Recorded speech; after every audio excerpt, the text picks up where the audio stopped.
안녕하세요. 여러분, 제가 결국 삼시를 하기로 결정을 했어요. 제가 이번에 도전을 하게 되면 시험을 3번이나 치는 건데, 그렇다고 해서 3년을 준비한 건 아니란 말이에요. 공부를 시작하고 지금까지 2년이 흐르기는 했지만 중간에 학교도 가고 한다고 공부를 안 한 시간도 있었어서 중간중간에 띄엄띄엄 공부를 해서 생각을 해보면 오랫동안 꾸준하게 이 공부를 해본 적은 없는 것 같아요. 그리고 제가 재시생, 장수생이 되는 이유를 앞서 말했다시피 이게 한 번 시작하면 빠져나가기가 굉장히 힘든 시험이잖아요. 그래서 저도 다시 공부를 하게 되었습니다. 그래도 제가 공부할 때는 정말 열심히 안 놀고 했기 때문에 뭔가 공부에 대한 미련이 남았다, 아니면 또는 이 직업에 대한 집착이 있는 건 아닌데 제 상황이 지금 살짝 어쩔 수 없는 상황이 되었다고 할까요? 원래는 시험이 끝나고 나서 도저히 이거는 못하겠다. 운도 너무 크게 작용을 하고 공부를 하면서 버려야 할 것도 너무 많고 내 시간들이 너무 아까워서 그냥 포기하고 다른 일을 하려고 했는데 저희 강아지가 상태가 많이 안 좋아졌어요. 그래서 매 시간마다 약을 계속 먹여야 되고 같이 집에서 돌봐줘야 하는 상황이 됐는데 저희 집이 가족들이 전부 일을 하기 때문에 집에서 강아지를 볼 사람이 저밖에 없는 거예요. 근데 내가 만약에 취업을 한다고 하면 강아지가 너무 마음이 쓰이는 거예요. 안 그래도 살 날이 얼마 안 남은 것 같은데 남은 시간이라도 조금 많이 챙겨주고 싶어서 이렇게 결정을 하게 되었습니다. 그래서 제가 다시 공부를 시작할 건데 생각해보니까 벌써 9월이면 시험이 얼마 안 남았더라고요. 그래서 빠르게 같이 계획을 한번 짜보고 과연 삼시생은 어떻게 앞으로 공부를 할지 한번 같이 봅시다. 근데 제 주변에는 공무원 시험 준비를 해도 약간 비밀로 혼자 준비하시는 분들이 되게 많았는데 저는 처음 시작할 때부터 나 공무원 시험 준비한다, 연락하지 마라 하고 주변 지인들한테 막 얘기를 하고 다녔었는데 지금 생각해보니까 왜 얘기를 안 했는지 알 것 같기도 해요. 너무 공부를 오래 하니까 주변 사람들이 나를 너무 안쓰럽게 볼 것 같은 거예요. 그래서 삼수하는 것도 너무 부끄럽고 알리기는 싫지만 그래도 성격상 비밀로 공부하는 거는 적성이 안 맞아서 그냥 지인들한테 알리고 못 만나는 거에 대한 타당한 이유를 얘기를 하는 게 나을 것 같아요. 암튼 그럼 이제 플랜을 한번 짜볼까요? 네, 제가 책상에 앉았는데 제가 생각했을 때 초시생한테 가장 적합한 공부 기간은 1년 4개월 정도예요. 뭔가 1년은 너무 짧고 또 2년은 너무 길다 보니까 1년 4개월 만에 바짝하고 끝내면 딱 좋다고 생각을 하는데 그렇게 치면 1월에 시작을 해야 돼요. 시험이 국가직은 4월에 있고 지방직은 6월에 있는데 1년 4개월에 국가직도 합격을 하고 지방직도 합격을 하면 너무 좋으니까 초시생들은 1월, 늦어도 2월이나 3월에는 꼭 시작을 해서 공부를 하는 게 좋습니다. 근데 기본서 강의가 7월에 개강을 하는데 그러면 뭐 어떻게 해야 돼요? 듣다가 강의 나오면 새로 책을 사야 돼요? 하는데 그냥 전에 강의를 쭉 듣고 새로 나온 거는 내 진도에 맞춰서 새로 나온 강의를 들으시면 될 것 같아요. 중간에 강의를 다시 들으면 책값도 많이 들고 지금까지 공부해 왔던 거, 필기해 놨던 거, 내가 몰랐던 거 체크해 놓은 거를 다 옮길 수가 없으니까 그냥 작년 강의 기본서를 그대로 들으시고 이제 자기 진도에 맞춰서 새 강의랑 맞았을 때 새 강의를 듣고 그렇게 하시면 됩니다. 근데 저는 초시생이 아니라 재시생이니까 제가 어떻게 플랜을 짜는지 한번 보여드릴게요. 일단 시험이 6월에 끝이 나면 점수랑 결과는 사실 어느 정도 예측을 하고 있단 말이에요.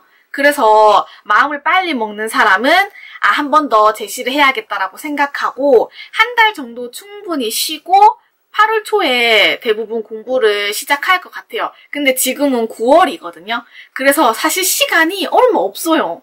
한번 계획을 짜볼게요. 근데 이거는 제가 어렸을 때부터 그냥 공부할 때 짜왔던 계획이고 더 좋은 방법이 있을 수도 있겠지만 뭐 나쁘지 않아서 저는 계속 이렇게 계획을 짜고 있습니다.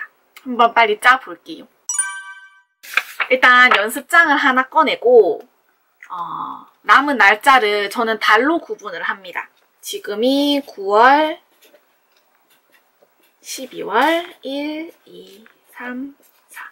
4월에 국가직이 있고 6월에 지방직이 있어요. 근데 재시생 같은 경우에는 안정적으로 합격을 해야 되기 때문에 국가직도 합격을 하고 지방직도 합격을 하는 그런 플랜으로 짭니다. 이관왕이라고 하죠. 이관왕을 해서 내가 가고 싶은 데를 골라가는 게 최고의 플랜이거든요.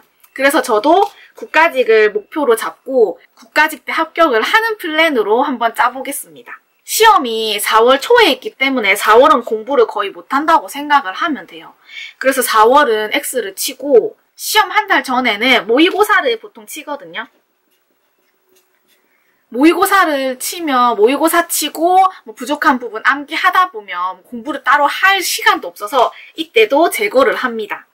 그리고 떨어진 사람은 자기가 어디 부분이 부족한지를 알아야 돼요. 저 같은 경우에는 이번에 한국사와 전공 과목 공부가 부족해서 떨어졌거든요. 그리고 영어는 워낙 어려웠고 국어는 제가 그나마 잘하는 과목이고 이번에 점수도 나쁘지 않았습니다.